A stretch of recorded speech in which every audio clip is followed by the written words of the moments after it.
Today, I'm going to get right down to it. We're going to be reading chapter 5 of the yoga lessons on spiritual consciousness. So, here we go. Double consciousness. The ancients had a most significant concept as to the intellectual makeup of man. And before we proceed with our personal remarks on this topic, we shall try to give our readers just a passing glimpse of their viewpoint. Says Aristotle, there are in fact of our knowledge two elements analogous to matter and form, a passive principle and an active principle. In other words, there are two kinds of intellect, the one material or passive, and the other formal or active. The one capable of becoming all things by thinking on them, and the other making things intelligible. That which acts is necessarily superior to that which suffers. Consequently, that active intellect is superior to the potential one. The active intellect is separate, impassible, and imperishable. The passive intellect, on the contrary, is perishable and cannot do without the active intellect. Therefore, the veritable intellect is the separate intellect, and this intellect alone is eternal and immortal. Dr. Nish Katana, commenting on this passage, says, the function of this passive intellect is to receive all the data of sensation, and that of the active intellect is to collect and compare, and by analysis and synthesis to raise those sensuous and censorious data to ideas and conceptions. Now, I suppose I might explain, in the light of the modern psychology, somewhat in this way. The senses, namely touch, taste, smell, sight, and hearing, together with the nervous system, form the various lines of communication between the ego and the non-ego, between the self and the not-self, between the prasha, to use the technicality of our Sayanka philosophy, and the prakriti. The plastic mind of the child, like the photographer's sensitized plate, is exposed to stimuli from the external world, impressions from the outside, the environmental conditions, the times, the circumstances, and various other surroundings influence, impinge upon the mind, and various combinations of brain cells are formed. Registrations are enforced by further and further combinations, and their continual influx of impressions tend to the definite shaping of these brain cells. According to one set of impressions corresponds with another, and so on, till in time varying sets of group cells are formed, resulting in habits. The sum total of these impressions establishes itself in the mind of the child as tastes, likes, and dislikes, inclinations, and predilections. Their relative merits or demerits must be traced to the molding influence of the early impressions. The child, with the widening of its knowledge, distinguishes between pleasurable and painful impressions. The child, with the painful impressions, connects past with present, rejects painful impressions, accepts pleasurable ones, and thus learning to identify impressions by repetition develops memory.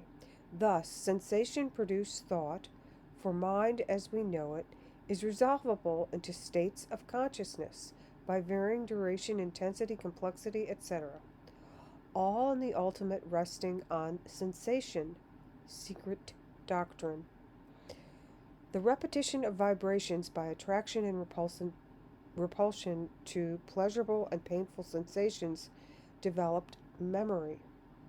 The contemplation of the images mirrored in the mind produced knowledge, discrimination, and reason. The desire to change from one state to another led to the manifestation of will or energy. The interplay of thought and desire gave birth to emotion. Thus, however crudely put, we may for the nonce take it that the concrete mind, with the physical brain as its organic base of operations, is the passive intellect, transmitting sensations to the thinker who reasons upon same in his own sphere and who hence forms the center of the active intellect. The passive mind is so much matter appropriated from the not self for certain purposes. It is alive, or it seems so, because the ego works in and through it. Averroes, the great commentator on Aristotle, has made it all very clear. The passive intellect aspires to unite with the active intellect as the potential calls for the actual, as the matter calls for the form, or as the flame rushes for the combustible body. But the effect is not confined to the first degree of possession only, called the acquired intellect. The soul can arrive at much more intimate union with the universal intellect, at a sort of identification with primordial reason. The acquired intellect has served to lead man up to the sanctuary, but it disappears as the object has been gained, very nearly as sensation prepares the way for imagination and disappears as soon as the act of imagination is too intense. In this way, the active intelligence exercises on the soul two distinct influences, of which the one has for its object to elevate the material or passive intellect to a perception of intelligibles, while that of the other is to draw it further up to a union with the intelligibles themselves. Arrived at this state, man understands all things by the reason he appropriated to himself. Having become similar to God, he is, in a certain sense, all the beings that exist and knows them as they really are, because the being and their causes are nothing beyond the knowledge that he possesses of them. There is in every being a tendency to receive as much of this finality as suits his nature. Even the animal shares it and bears in itself potentiality of arriving at this being. The higher mind, or the active intellect in each individual, is a ray from the universal mind. And since that is the common source, all minds are resolvable into one mind. The varying types of mentality between man and man being really due to changing cycles of race evolution in varying environments. Now we're on chapter 6. This was written a while ago, and a lot has changed since then. I just wanted to say that. Okay, so this is historical. Spiritual Unfoldment, Chapter 6. The heart of man pants for many things. Desire moves man more than aught else. Passions may lash up the lake of his mind into 1,000 pulsations. Grief may burn the iron of despair right into his brain and make him feel as one stranded. All his emotions and feelings may play upon him. The world outside may fasten its grip upon him, toss him up from pillar to post, and beat him flat. Yet the impress left by these is sooner or later wiped out, and man rises to his feet once more. But not so the iron grip of desire. It holds on to him like grim death. It drags out the soul minute after minute of our existence, electrifies the unwilling hand to exertion, and stimulates the brain to accomplish its ends. From the hoary, venerable sage, standing triumphant upon the heights of spirituality, down to the most animalized, coarsened man, the bushman, the Central African savage, the phenomenon makes itself clearly visible to the observant eye. Now, there come moments in our lives when even the greatest money spinners, the most persistent pleasure hunters, turn aside from their usual occupations to listen to a voice within them which is constantly asking, Man, where art thou from? Where art thou drifting along? To what end is all of this? Money, wives, children, and all that you hold next to your heart. What has a man gained if he has gained the whole world and lost his soul? These and other similar questions beat upon our brains. In spite of all our contrary partialities, our thorough worldism, all this unrest and discomfort is quite in the nature of things. Man cannot always be building mud pies and swallowing gold pills. Something more abiding, more permanent is wanted. This yearning after eternal makes us call a halt upon the pursuit of blind passions.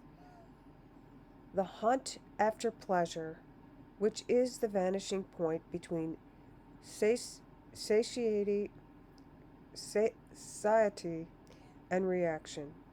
The Son wants to be united with the Father, his primal source. God becomes an indispensable necessity. Without him, life seems to be a dance after fleeting shadows. Each word of advice, of guidance and spiritual help comes as a cup of cold water to the thirsty soul. Life is simplicity itself. It is governed everywhere by one life, one law, one word. Such is the grand teaching of the ancients. And as we, by knowledge, experience, and observation, get a clearer grasp of this doctrine of unity, we approach the truth. As our vision of God grows more and more distinct, life with its million tongues seems all music. Fear is sloughed off like a dead skin. Peace, poise, and power are all attracted to us by the subtle magnetism of pure thoughts. Man eyes man with love, compassion, and pity. The fiber of the mind have grown too finely strung to stand the shock of evil thoughts and desires, and these latter fly off from the keenly vibrant mind. Listen to Yogi Rama Shakara. From this point, you will gradually develop into that consciousness which assures you that when you say I, you do not speak of the individual entity with all its power and strength, but know that the I has been behind it the power and the strength of the Spirit and is connected with an inexhaustible supply of force, which may be drawn upon when needed. Such as one can never experience fear, for he has risen far above it.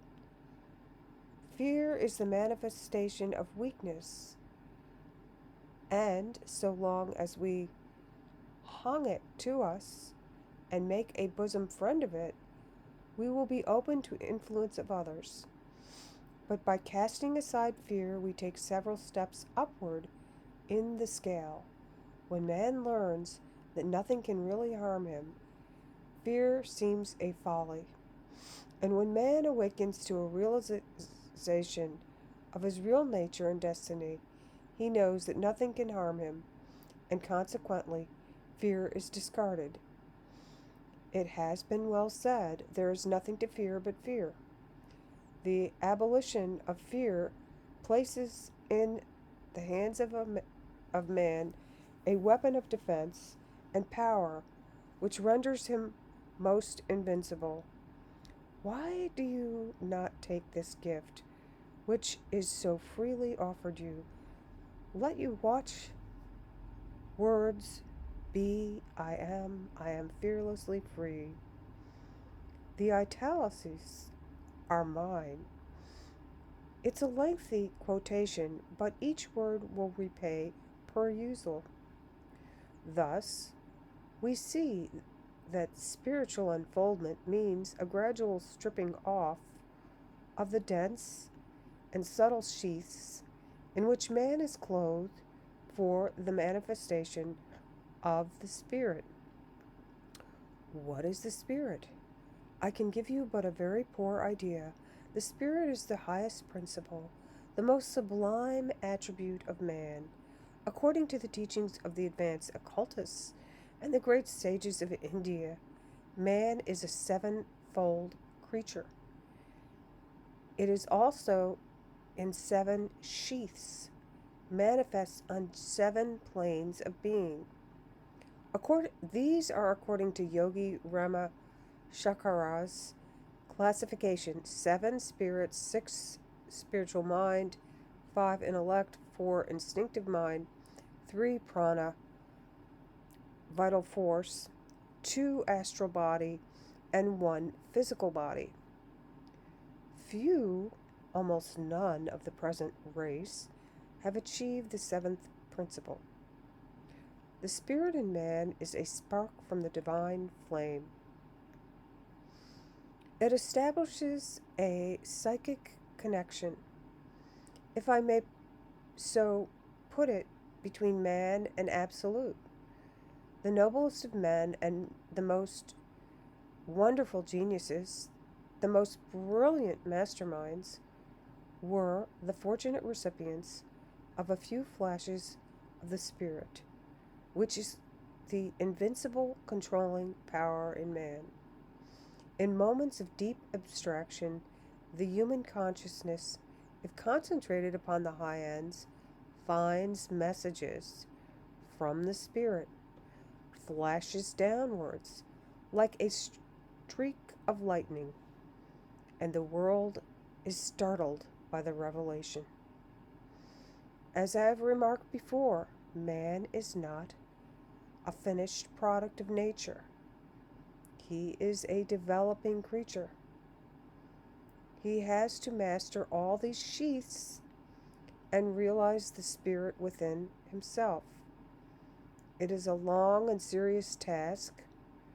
Those that take it up consciously undertake the most trying task of life. Yet, we are all going that way. Here are 3 words: instinct, reason, intuition. These are the 3 phases of mind, from the lowest up to the highest. They develop into each other. The instinct dovetails into reason, and reason into intuition. Let us consider them categorically. The instinct is the subconscious intelligence. There is a self-preserving principle of the mind. The animal world illustrates this. One animal fights another, kills another to maintain its life. The duckling rushes to the water as its natural element. The newly fledged bird wants to be on the wing. The child seeks the mother's breast as its source of nourishment. Our feet run away with us in moments of peril, in spite of ourselves. It's all instinct. The various works of the body, digestion, assimilation, tissue change, are all carried on along this subconscious line of mentation. Passion is said to be blind because it's part of the instinct. This lowest phase of the mind is the most developed in man. It has no reason, no volition. As a man grows, He begins to think, to compare himself with others, to analyze things, to classify, to judge, and so on. This is reason. It is intellect, with the conscious entity, I, as its monarch. The baby ego, the hitherto sleeping soul, begins to wake up at its magic touch. The will becomes rationalized. It shows itself by assertions, demands, and commands. Through the intellect, man learns to recognize his developing manhood. His consciousness, the I am. Consciousness expands and learns to regard himself as a distinct, living, reasoning being. The intellect controls the instinctive mind. It checks it from picking up suggestions dropped by others. The will, as it develops, swings brain and body, the lust of the flesh, the lust of the eyes, the pride of the life, round to its own mandates. The half-developed intellect is a source of misery. It sends fear thoughts, adverse suggestions, into the instinctive mind, which slave-like carries out orders blindly. Into the intellect, when it has touched its zenith, shades the spiritual mind, intuition. Intuition passes beyond, transcends the intellect. It is the superconscious mind. All that is considered noble and lofty in the mind comes from the spiritual mind. The brotherhood of man and the fatherhood of God, true religious feelings, kindness, humanity, justice, unselfish love, mercy, sympathy, etc., come to us through slowly unfolding spiritual mind. Intuition is the highest phase of the human mind. It sees truth by direct perception. It is the seat of prophecy, inspiration, and spiritual insight.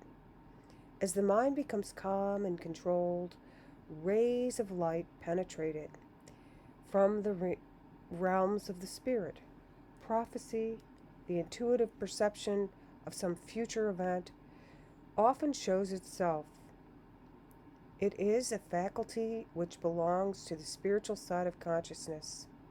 It is superior to our physical, astral, and mental selves. It transcends the human and shades into the divine. Such, in brief, is a crude conception of the spiritual unfoldment. It does scant justice to this subject, yet it may go to throw some light on some dark problems. Man is not a sack of flesh, blood, and bones. We are all of us traveling Godwards. We have not been born to dance to the orders of others, nor is enjoyment the aim of life.